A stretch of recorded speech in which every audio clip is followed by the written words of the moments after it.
Türkiye yangınlarla boğuşuyor. 28 Temmuz'da Manavgat'ta başlayan orman yangınını birçok ilde birbiri ardına çıkan orman yangınları izledi. Geçen 10 günün ardından yangınlar hala kontrol altına alınamamış durumda.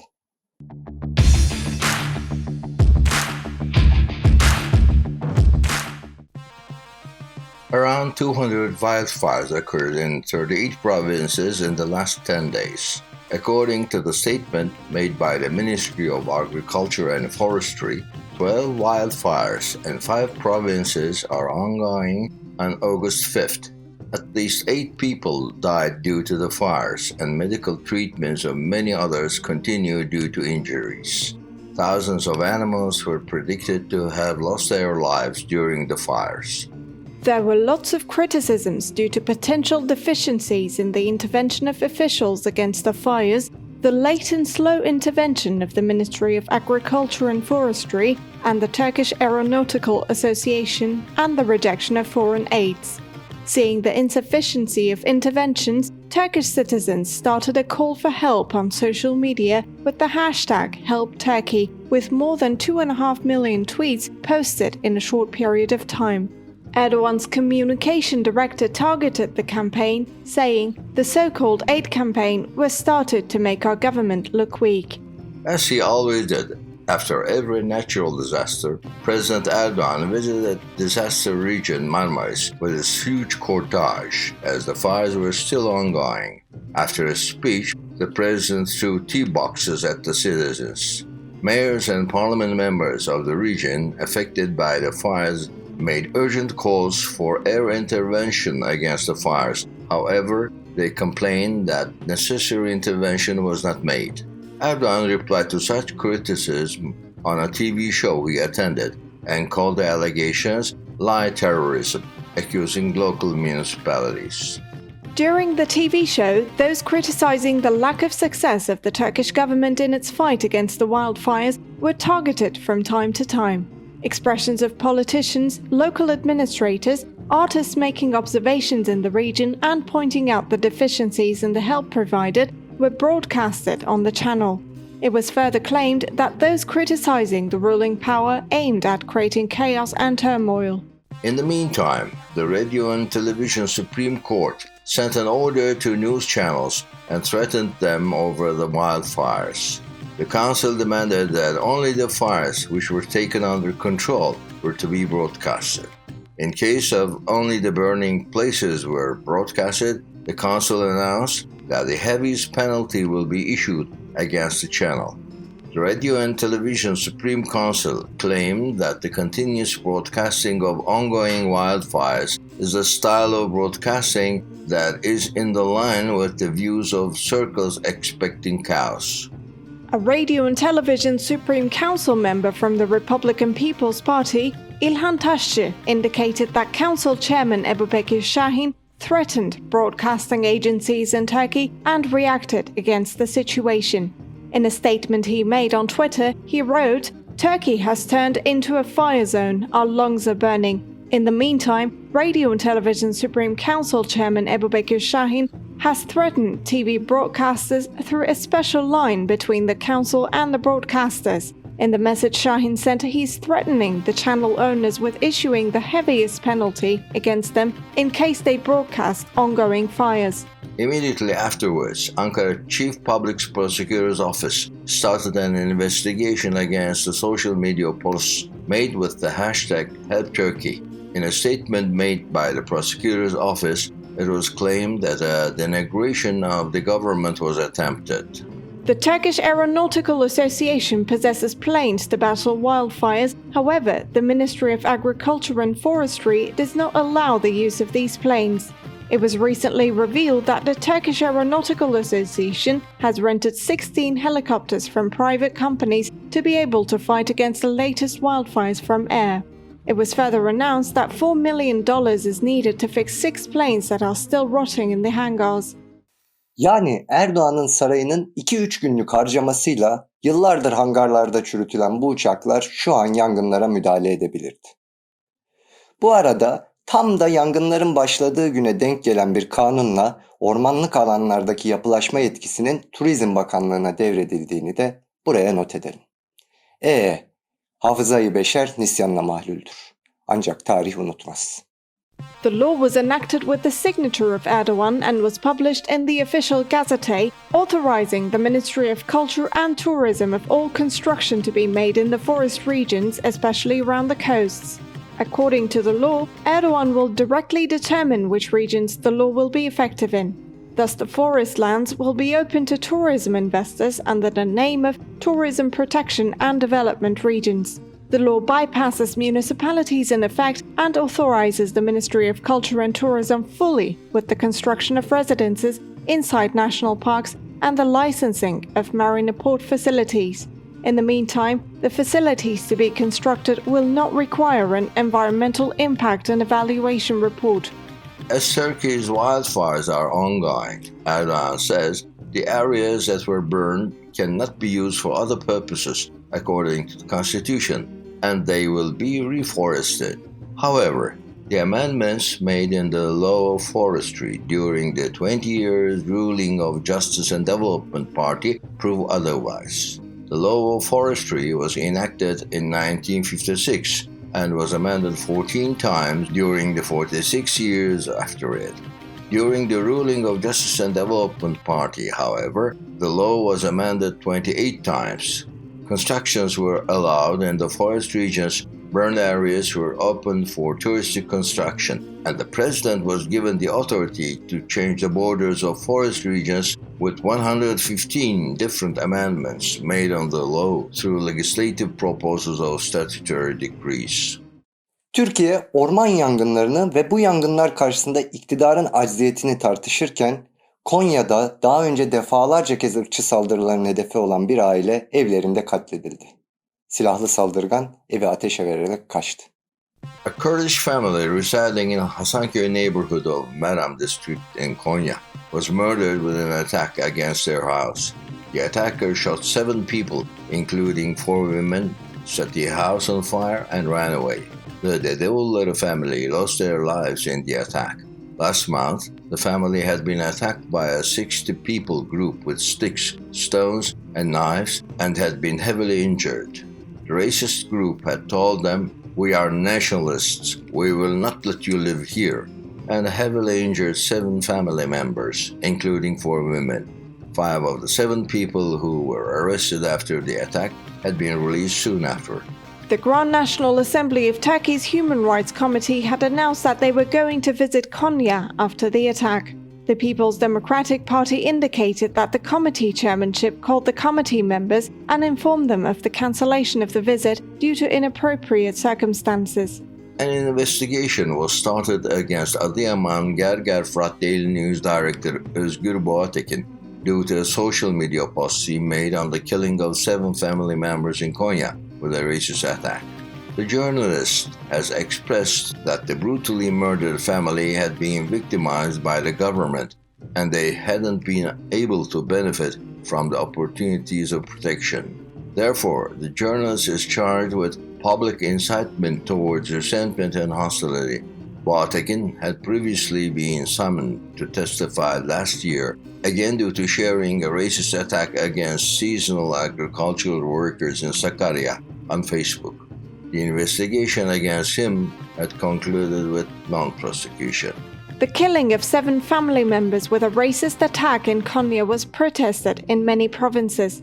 The police intervened against the statement organized by political parties and non-governmental organizations in Van with tear gas and pressurized water. 9 people were detained. A group gathered in Şişhane district of Istanbul for a protest, and after the group was dispersed, the group members were attacked by another group in the narrow streets of Kasımpaşa with iron and wooden sticks.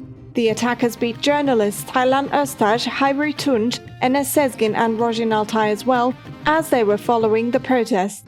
2 journalists were detained after going to the hospital. Yargıtay'ın beraat kararlarını bozmasının ardından yeniden görülen çarşı davası ile Gezi davasının birleştirilmesine karar verildi. Nasıl mı? Yine hukukun ayaklar altına alındığı zihni sinir bir yöntemle. After the Court of Cassation reversed the acquittal decrees, the Çarşı case and the Gezi Park case were merged. The decrees of acquittal issued in the Gezi Park resistance case were reversed by the Court of Cassation.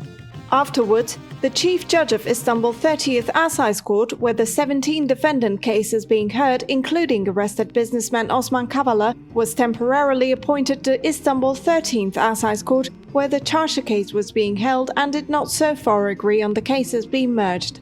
Therefore now, the Chief Judge will agree with and approve the merging request of himself, and the two cases will be tried on the same file.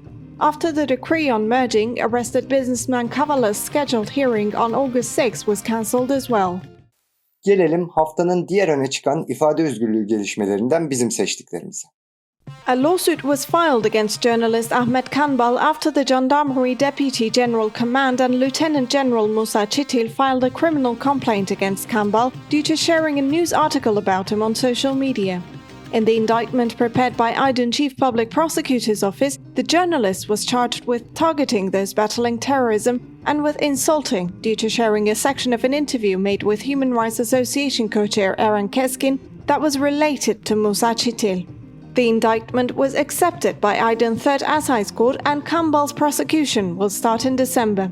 On the other hand, the investigation opened against Keskin and Artgerçek reporter Yağmur Kaya, who made the interview, is ongoing. Constitutional Court decided that the crime of committing a crime on behalf of an illegal organization without membership, regulated with Article 220/6 of the Turkish Criminal Code, which is frequently used against oppositional views in Turkey, does not carry the principle of legality.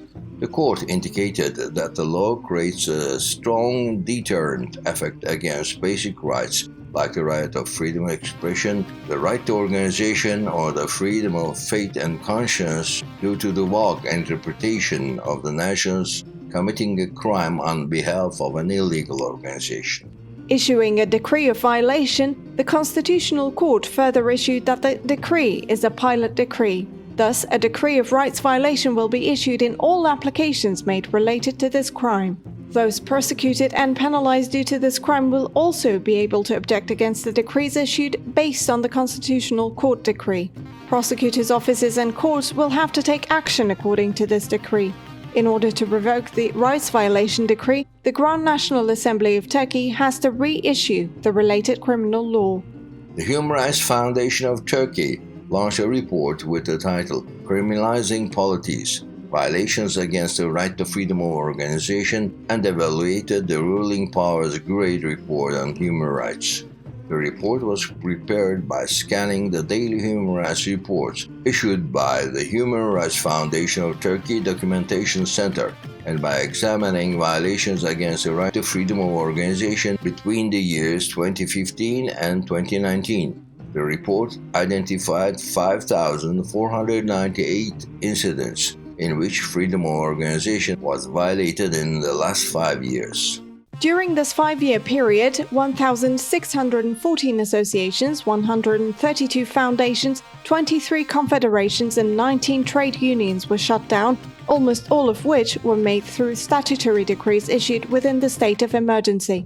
127 mayors were dismissed and were replaced with trustees. 11 parliament members have lost their seats at the parliament. 120 mayors and 17 parliament members were arrested. 1,954 police operations were organized against the offices of non-governmental and political organizations, as well as against the houses of the members and executives of such organizations. 495 events were prevented through bans, police interventions, and by other means. During this time, 15,070 people were detained and 2,709 people were arrested as a result of violations against the right to organization. 551 people were sentenced to 32,522 months of imprisonment in total. Access bans were issued against 141 news articles of independent communication network Bianet. The censored news articles include those on male violence, journalist prosecutions, December 1425 operations, as well as the lands purchased by Berat Albayrak on the route of Canal Istanbul. Bir Gün Daily's news director Uğur Şahin was detained by the police as he wanted to record visuals of male violence against a woman in Şişli district of Istanbul. The journalist was released after testifying at the police station. The reason for the journalist's detainment is the Security General Directorate ban against the recording of visuals and voices during social and forensic incidents through a circular issued on April 27th. The protest and demonstration ban that has been ongoing in Hakkari since 2016 was extended once again. The ban, which is ongoing for 1,893 days, will last until August 15 due to the protection of the indivisible integrity of the state and the nation, the protection of national security, public order, as well as the prevention of the coronavirus outbreak. Republican People's Party parliament member and former journalist Utku Çakıroza reported press freedom violations in July. Pointing out to the increase in the violence against journalists, Çakıroza stated at least 18 journalists were exposed to violence during news reporting in July. According to the data shared by the Women's Coalition in Journalism, 61 female journalists were exposed to violence, threats, or harassment in July. The top 3 countries with the highest number of such cases were Turkey, Georgia, and Belarus. According to the Price of News July 2021 report prepared by the Journalists Association on monthly data regarding journalist prosecutions, 49 journalists were prosecuted in 17 separate lawsuits last month. One of the prosecuted journalists was sentenced to 11 months and 20 days of imprisonment due to insulting the president. The report further pointed out that new lawsuits were filed in the same period as well. It was recorded that a moral compensation lawsuit that was worth 1 million Turkish liras was filed against the newspaper following a complaint due to the news and articles published in the newspaper. 2 journalists were detained in July. 1 journalist was summoned to testify within an investigation opened against them in July as well. The police intervened against the protest of women who gathered to protest the recent killings of Azra Gülendam Haytoğlu and Emine Göküz following the call of Istanbul Convention Ankara campaign group. The women said, "We do not give up on the Istanbul Convention, and we demand the execution of Law Number 6284. The police took the women under blockade with barricades and detained 11 women with physical violence.